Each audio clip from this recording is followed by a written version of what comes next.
Trauma akan membuat masalah dan menjadi depresi.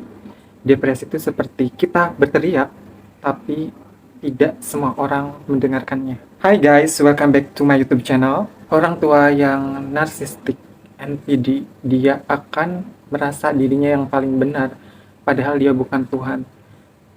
Dan dia ingin anaknya itu selalu mengiyakan apa yang diucapkan oleh orang tuanya, egois, dan mementingkan dirinya sendiri. Anaknya dididik secara tidak langsung menjadi anak yang tidak bisa speak up, tidak bisa berbicara, tidak bisa berpendapat, karena orang tuanya mengajarkan tidak untuk speak up. Apa yang dikatakan kedua orang tuanya itu harus diiyakan. Hingga akhirnya anak menjadi hidupnya tertekan dan mempunyai trauma di dalam hidupnya.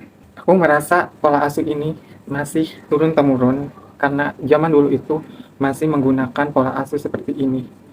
Sehingga narsistik tidak bisa di-stop. Yang bisa menyetop dan memberhentikan narsistik, narcissistic personality disorder, orang tua yang NPD, adalah diri kita sendiri, diri kamu sendiri. Sehingga tidak lagi pola asuh ini turun-temurun. Pola asuh seperti itu merusak kesehatan mental pada anak. Seorang anak mempunyai trauma pada masa kecilnya karena pola asuh kedua orang tuanya. Orang tuanya mendidik seolah-olah dia peduli, tapi ternyata itu tidak sehat. Ternyata itu tidak baik untuk perkembangan anaknya. Contohnya yaitu obesitas. Orang tuanya membiarkan anaknya makan sebanyak-banyaknya. Dia berpikir bahwa itu baik untuk tubuhnya, membuat anaknya senang. Tapi ternyata pola asuh seperti itu tidak sehat. Sehingga nanti anaknya ketika mendapatkan obesitas, dia akan merasa minder, tidak percaya diri karena bentuk tubuhnya. Oleh karena itu, stop beri makan iblis. Ya, hawa nafsumu. Iblis yang ada di dalam tubuhmu. Jangan sampai kamu menyesal di kemudian hari. Dan ciri-ciri selanjutnya, kalau kamu mempunyai trauma pada masa kecil dan kamu membawa trauma itu hingga dewasa, yaitu adalah kamu akan merasa insecure. Karena kamu sering dibanding-bandingkan kedua orang tua kamu. Ketika kamu tidak mendapatkan prestasi, kamu akan dibanding-bandingkan dengan orang lain. Kemudian kamu akan menjadi perfeksionis, ingin menjadi sempurna. Orang tua kamu mendidik menjadi sempurna. Ketika kamu mendapatkan nilai 100, itu berarti kamu adalah orang yang berprestasi. Tetapi ketika kamu mendapatkan nilai 90 misalnya, kamu akan merasa menjadi gagal karena mereka mengajarkan kesempurnaan. Padahal kamu sudah berusaha keras, sudah belajar, sudah melakukan yang terbaik. Ketika kamu mendapatkan prestasi, kamu tidak mendapatkan pujian dari orang tuamu. Dan ketika kamu gagal, kamu dipermalukan di depan umum misalnya, kamu dimarahi, kamu diberikan nasihat dengan suara yang keras agar orang lain terdengar, sehingga kamu memiliki harga diri yang rendah. Bahkan ada orang tua yang melakukan kekerasan fisik pada anaknya dan memperlihatkan KDRT, kekerasan dalam rumah tangga, di depan anaknya.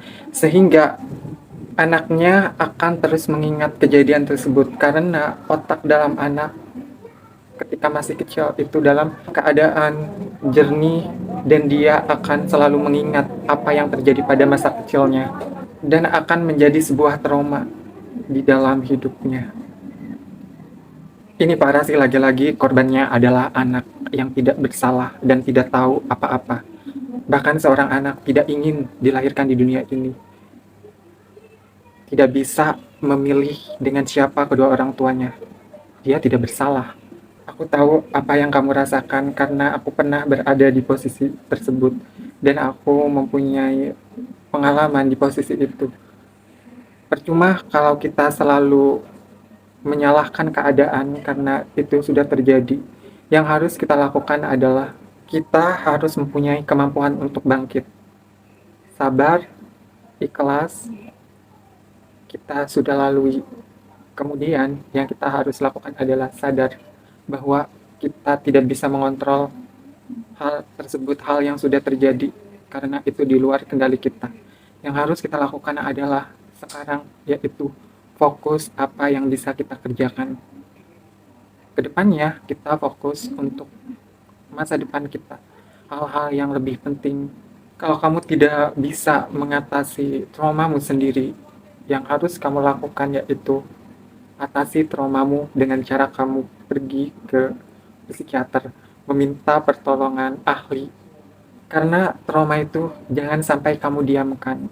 Itu berpengaruh untuk hidup kamu, untuk tujuan hidup kamu ke depannya. Karena trauma sangat mempengaruhi pemikiran kamu, mindset kamu, dan bagaimana cara kamu berkembang di dalam hidup.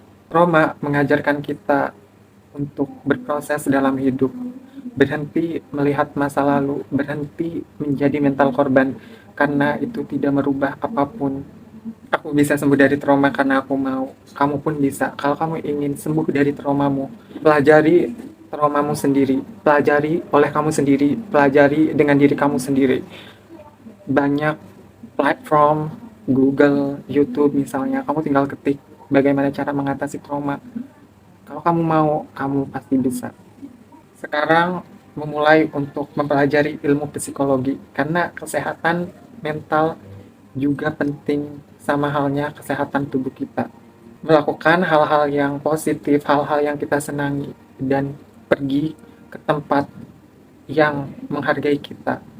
Kalau kamu bertemu dengan orang yang tidak menghargai kamu, yang harus kamu lakukan adalah pergi jauh dari dia. Yang kamu harus lakukan adalah walk away, pergi dari dia. Fokus untuk diri kamu sendiri agar kesehatan mental kamu terjaga. Jangan lupa untuk selalu beribadah, meditasi, dan selalu journaling, selalu afirmasi-afirmasi positif untuk diri kamu sendiri, dan melakukan kegiatan yang positif sehingga kamu tetap dalam keadaan bahagia. Jangan lupa untuk makan makanan yang sehat. Juga terpenting yaitu kamu harus selalu fokus untuk tujuan hidup kamu ke depannya. Semoga kita mendapatkan pelajaran dari video ini. Terima kasih sudah menonton. Sampai jumpa di video berikutnya.